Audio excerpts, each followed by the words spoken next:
Hello प्यारे प्यारे बच्चों, कैसे हो आप सब। आज हम पढ़ेंगे खतरे में सांप। तो बच्चों, खतरे का मतलब क्या होता है सबको पता है ना। खतरा मतलब संकट या फिर मुसीबत। जब हम किसी मुसीबत में फंस जाते हैं। और सांप तो भाई सभी को पता है, सांप स्नेक होते हैं, ठीक है। सबसे पहले इस चित्र को आप ध्यान से देखिए। इसमें पेड़ हैं और कई सारे जानवर भी हैं। तो मुझे तो लगता है कि ये किसी जंगल का ही चित्र है, ठीक है। ये रहा बाघ, टाइगर को बाघ बोलते हैं। ये रही, मुझे लगता है कोई छिपकली है। ये रहा बंदर, और ये शायद बतख है या फिर सारस है। और ये रहा मगरमच्छ। ओ दो मगरमच्छ। चलो, और ये देखो, यहाँ पर एक छोटा सा सांप भी है ना। तो बच्चों जरा देखें जंगल में क्या हो रहा था। इधर देखिए, सारे जानवर इकट्ठे हुए थे। इकट्ठे होने का मतलब पता है ना, एक जगह पर सब लोग जब जमा होते हैं उसे बोलते हैं इकट्ठा होना। तो सारे जानवर इकट्ठे हुए थे। बात चल रही थी कि खतरे में अपनी जान कैसे बचाएं। तो बच्चों, जंगल में एक बार सारे जानवर इकट्ठे हुए थे और वो क्या बात कर रहे थे। उनकी बात का जो टॉपिक था वो ये था कि खतरे में, यानी अगर हम किसी मुसीबत में फंस जाएं, किसी संकट में फंस जाएं, तो हमें अपनी जान कैसे बचानी चाहिए, ठीक है। सारे जानवर इकट्ठे हुए और आपस में ये बात कर रहे थे। देर तक बहस चली। बहस का मतलब होता है बातचीत। देर तक बातचीत चलती रही। क्यों? क्योंकि सभी लोग अपनी अपनी बात कर रहे थे। हर कोई अपनी तरफ से कुछ ना कुछ कह रहा था। इस तरह से देर तक बातचीत चली और अंत में सबको बंदर की सलाह ठीक लगी। सलाह का मतलब होता है मशवरा या फिर आइडिया। तो बच्चों, सारे जानवरों को बंदर का आइडिया सबसे अच्छा लगा। हर कोई अपना अपना आइडिया दे रहा था, लेकिन सभी को लगा नहीं, बंदर का आइडिया बेस्ट है। जो वो कह रहा है वही सबसे सही है। और बंदर ने क्या कहा था, इधर देखो। बंदर की सलाह थी, बंदर का आइडिया ये था कि खतरे के समय सिर पर पैर रखकर भागना सबसे अच्छा है। तो बच्चों, बंदर ने कहा था कि खतरे के समय, यानी कि मुसीबत के समय सिर पर पैर रखकर भागना सबसे अच्छा है। तो क्या कोई अपने सिर पर अपने पैर रखकर भाग सकता है? नहीं, ऐसा तो हो ही नहीं सकता। लेकिन सिर पर पैर रखकर भागना, इसका मतलब होता है बहुत तेज गति से भागना, यानी बहुत तेज भागना। ये एक मुहावरा है, सिर पर पैर रखकर भागना। और इसका मतलब मैंने क्या बताया, बहुत तेज गति से भागना, यानी बहुत तेज तेज भागना। तो बंदर ने तो ये आइडिया दिया था कि अगर मुसीबत आए या हमें लगे कि हम किसी संकट में फंस रहे हैं, तो हमें बहुत तेज तेज वहाँ से भाग जाना चाहिए। लेकिन क्या हुआ, चलो आगे पढ़ते हैं।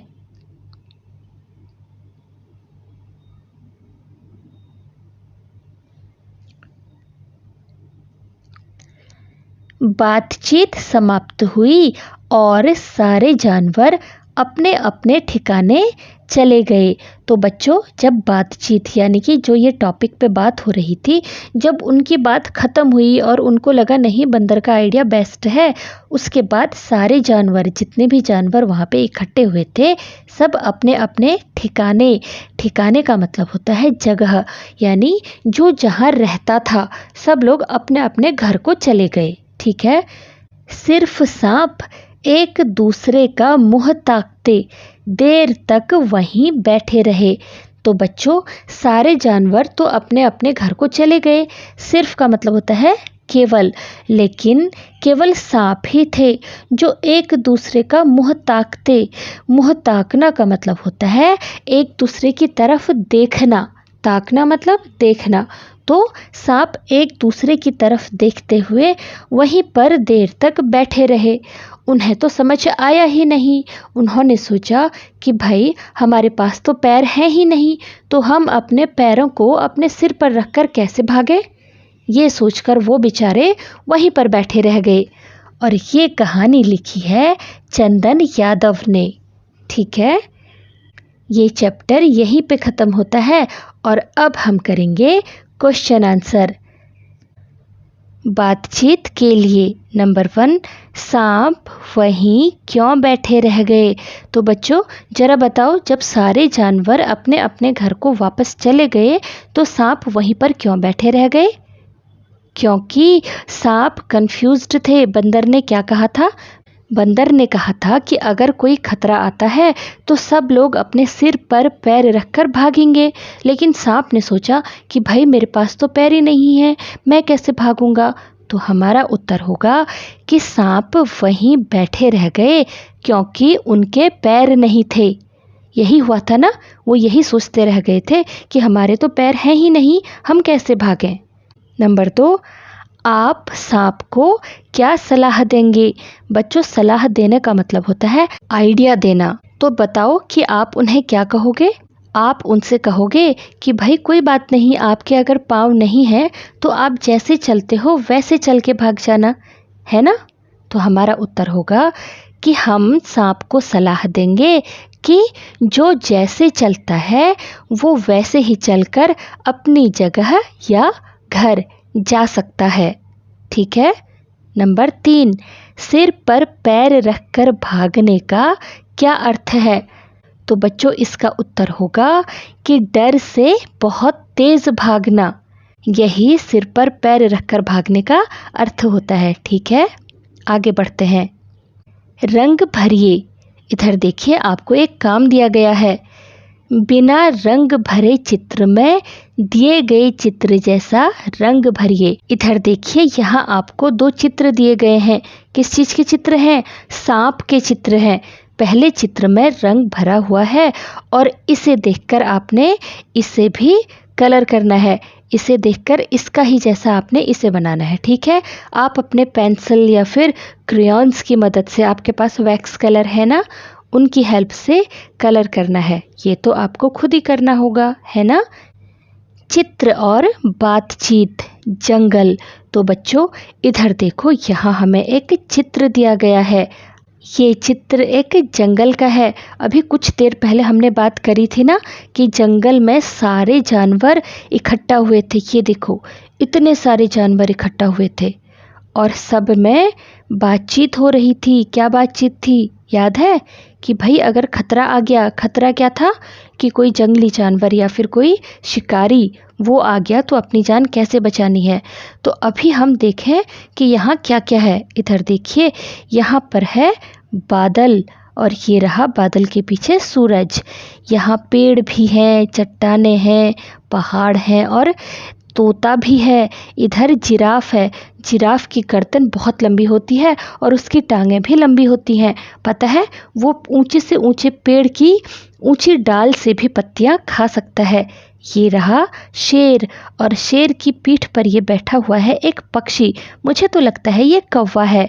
इधर देखो, ये है शेर की गुफा। यहाँ पर उसने अपना बोर्ड लगा रखा है। मुझे लगता है ये शेर की गुफा है।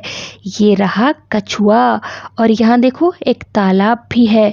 तो बच्चों जो कछुआ है ना, वो पानी के अंदर भी रहता है और पानी के बाहर भी। इधर देखो, यहाँ एक मछली भी है। ये भी पानी में ही रहती है, पानी के बाहर नहीं रहती। ठीक है।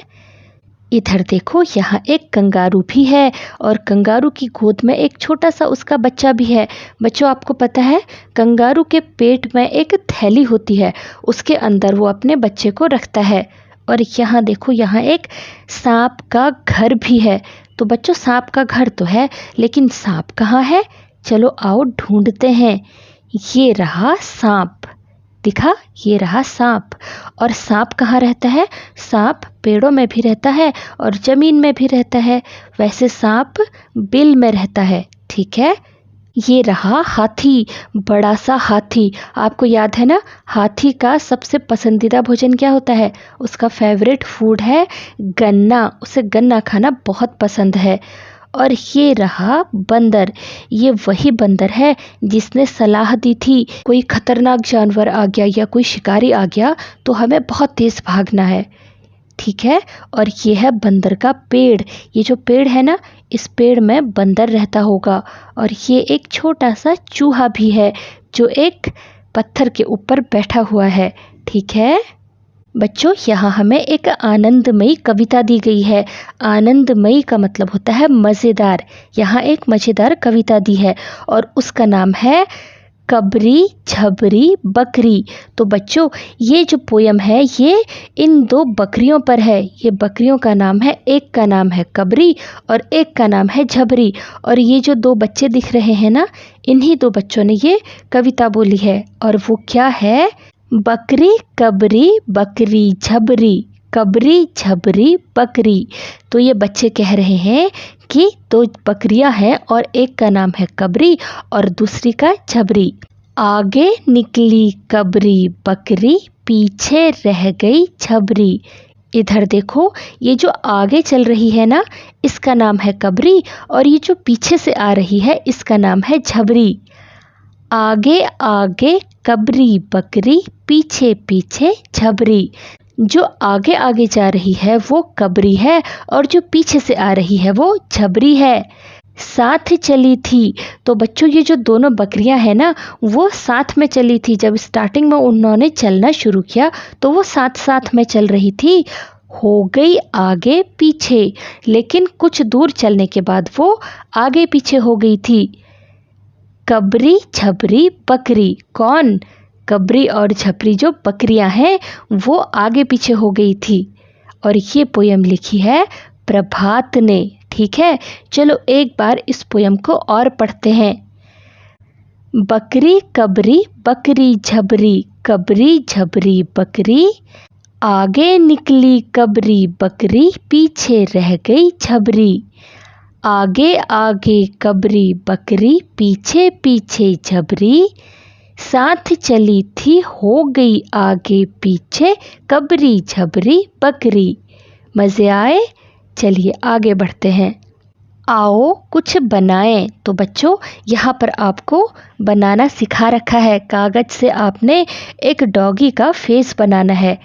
शिक्षक द्वारा दिए गए निर्देशों को ध्यान से सुनिए और बनाइए। आपसे कहा है शिक्षक यानी टीचर के द्वारा दिए गए निर्देश जो आपको वो बताते हैं, उन्हें आप ध्यान से सुनो और बनाओ। इसके अलावा देखो यहाँ पर आपको स्टेप भी दिए हैं, तो इन स्टेप्स को पढ़कर भी आप या किसी बड़े की हेल्प लेकर आप इसे बना सकते हो। सबसे पहला है कि एक चौकोर कागज़ लें और उसे चित्र में दिखाए अनुसार टूटी रेखा पर मोड़ें। टूटी रेखा का मतलब होता है डॉटेड लाइन। इधर देखिए, ये है ना, तो वो कह रहे हैं कि एक चौकोर कागज़ लो और उसको इस चित्र के हिसाब से जैसे आपको बताया गया है वैसे मोड़ना है। नंबर 2, आपको एक तिकोना कागज़ मिलेगा, उसे चित्र के अनुसार टूटी रेखा पर 2 छोटे तिकोनों में मोड़ें, इससे 2 कान जैसे बन जाएंगे। तो बच्चों जब आप ऐसे मोड़ोगे फिर आपने इस तरह से मोड़ना है। देखो यहाँ पर स्टेप बाय स्टेप बता रखा है और जब आप मोड़ोगे तो आपको ऐसे कान जैसे मुड़े हुए दिखाई देंगे। नंबर 3, नीचे वाले तिकोने को ऊपर की ओर थोड़ा सा मोड़ लें, इससे कुत्ते का मुंह बनेगा। इधर देखिए, जब आप इस तरह से मोड़ोगे और उसे ऊपर की तरफ मोड़ दोगे तो आपको कुत्ते का मुंह बन करके मिल जाएगा। नंबर 4, इस कुत्ते के चेहरे पर कलम या रंग से आँखें और मुंह बना दें। कुत्ते का चेहरा तैयार है। इस तरह से जब आप अपनी स्केच से या फिर अपनी पेंसिल से उसका मुंह और आँखें वगैरह बना दोगे ना, तो आपको एक कुत्ते का चेहरा तैयार मिल जाएगा। शब्दों का खेल। आओ र पहचाने। तो बच्चों यहाँ पर को आपको र शब्द से शुरू होने वाले कई सारे शब्द बताए गए हैं। ठीक है, आपने क्या करना है, इन्हें पढ़ना है। देखिए और बोलिए र से क्या क्या शब्द हैं, आपने इन्हें देखना है और ये पहचानना है। जोर जोर से बोलना है कि र से क्या क्या बनता है। इधर देखिए, यहाँ लिखा है रोटी, र से रोटी। और ये कौन है, रानी, र से रानी। इधर देखिए, यहाँ लिखा है रेल, र से रेल। यहाँ लिखा है रस्सी, र से रस्सी। इधर प्लेट पे रखा हुआ है रसगुल्ला, तो र से रसगुल्ला, और ये रही रमा। तो बच्चों र से रमा, र से क्या क्या होता है, हमने क्या क्या पढ़ा? रोटी, रानी, रेल, रस्सी, रसगुल्ला और रमा। ठीक है, यहाँ कुछ शब्द दिए जा रहे हैं, इनमें से र को खोजिए और घेरा लगाइए। तो बच्चों यहाँ पर आपको कुछ शब्द दिए गए हैं, है ना? यहाँ पर आपको कई सारे शब्द दिए हैं, आपने इन्हें पढ़ना है और इसमें से र को ढूंढना है। खोजना का मतलब होता है ढूंढना। इन शब्दों में आपने र को ढूंढना है कि क्या कहीं पर र लिखा हुआ है। अगर आपको र मिल जाता है तो आपने घेरा लगाना है। घेरा लगाना का मतलब होता है गोला बनाना। ठीक है, तो सबसे पहला शब्द है गिलहरी। क्या गिलहरी में र की आवाज़ आ रही है? हाँ, आ रही है। इस तरह से आप घेरा लगाओगे। इसके बाद है बकरी। क्या बकरी में र की आवाज़ है? हाँ है, तो आप इस तरह से घेरा लगाओगे। इसके बाद है रिमझिम। क्या रिमझिम में र की आवाज़ है? हाँ है, तो हम गोला लगाएंगे। इसके बाद है गिरगिट। क्या गिरगिट में र की आवाज़ है? बिल्कुल है, ऐसे आप भी गोला लगाओ। उसके बाद है खरगोश। खरगोश में भी र की आवाज़ आ रही है, तो चलो गोला बनाते हैं ऐसे। ठीक है, दिए गए अक्षरों को जोड़कर अपने शब्द बनाइए। तो बच्चों यहाँ पर आपको कई सारे अक्षर दिए हैं, इधर देखो, है ना? तो आपने इन्हें पढ़ना है और इससे कई सारे शब्द बनाकर यहाँ पर लिखने हैं। ठीक है, तो चलो शुरू करते हैं। इधर देखिए, हाथी, हाथी, घड़ा, घड़ा, ताली, ताली, दीदी। और बताओ, गाड़ी, गाड़ी, घड़ी, घड़ी, मिठाई, मिठाई, धागा, धागा, गाना, गाना, नाली, नाली। तो बच्चों इसी तरह से आपने भी लिखना है। ठीक है, कहानी सुनाइए। नीचे कुछ शब्द और चित्र दिए गए हैं, इनकी सहायता से कोई कहानी बनाइए और कक्षा में सुनाइए। तो बच्चों इधर देखिए, हमें कई सारे चित्र दिए गए हैं और उनके नीचे कुछ शब्द भी लिखे हुए हैं। हमें क्या करना है कि हमें इन्हीं से लेकर, इन्हीं शब्दों से और चित्रों से ही एक कहानी बनानी है। अपने मन से कहानी बनानी है और फिर उसे क्लास में सुनाना है। हमें शब्द क्या क्या दिए हैं? खरगोश, भालू, कछुआ, चिड़िया, बंदर, और ये चित्र तो एक बच्ची का है लेकिन नीचे लिखा हुआ है दौड़ना। ठीक है, हमें इन्हीं से लेकर के एक कहानी बनानी है। तो बच्चों चलो हम अपनी कहानी बनाते हैं। इधर देखिए, यहाँ पर एक बच्ची है ना, इसका नाम हम रखते हैं रानी। शायद ये रानी ही है। तो रानी के घर के पास ही एक पेड़ था जहाँ एक चिड़िया रोज आती थी। रानी उसे दाना देती थी और उसके साथ खूब खेलती थी। एक दिन वो चिड़िया अपने बाकी दोस्तों को भी बुला लाई। पता है वो कौन थे? खरगोश, कछुआ और बंदर। रानी उन्हें देखकर बहुत खुश हुई और दौड़ती हुई वो अपने घर के अंदर गई और सभी के लिए कुछ न कुछ खाने के लिए ले आई। खरगोश के लिए एक गाजर भी लेकर आई। सभी में गहरी दोस्ती हो गई थी। इसके बाद वो रोज खेलते थे। एक दिन जब सब खेल रहे थे तो पेड़ पर बैठी हुई चिड़िया ने देखा कि दूर से एक भालू इधर ही आ रहा था। उसने जल्दी से सभी को बताया तो सब के सब सिर पर पैर रखकर वहां से भाग गए। बच्चों, सिर पर पैर रखकर भागने का मतलब सबको याद है ना? डर से बहुत तेज भागना। तो जब सबने सुना कि भालू आ रहा है तो सब के सब डर गए और डर से सब लोग वहाँ से भाग गए, सब अपने अपने घर की तरफ भाग गए। तो बच्चों, कैसी लगी आपको ये कहानी? इसी तरह आपने भी अपने मन से एक कहानी बनानी है और स्कूल में सुनानी है, और साथ में आप अपने परिवार के जो बाकी लोग हैं ना, उन्हें भी सुना सकते हो। ठीक है? तो बच्चों, इस तरह से हमारा ये चैप्टर यहीं पे ख़त्म होता है। मुझे उम्मीद है ये चैप्टर आपको समझ में आ गया होगा और पसंद भी आया होगा। याद है ना क्या करना है? वीडियो को लाइक करना मत भूलना, तभी मुझे पता चलेगा कि ये आपको समझ में आ गया है। ठीक है? तो मिलते हैं अगली वीडियो में। Till then, take care and bye.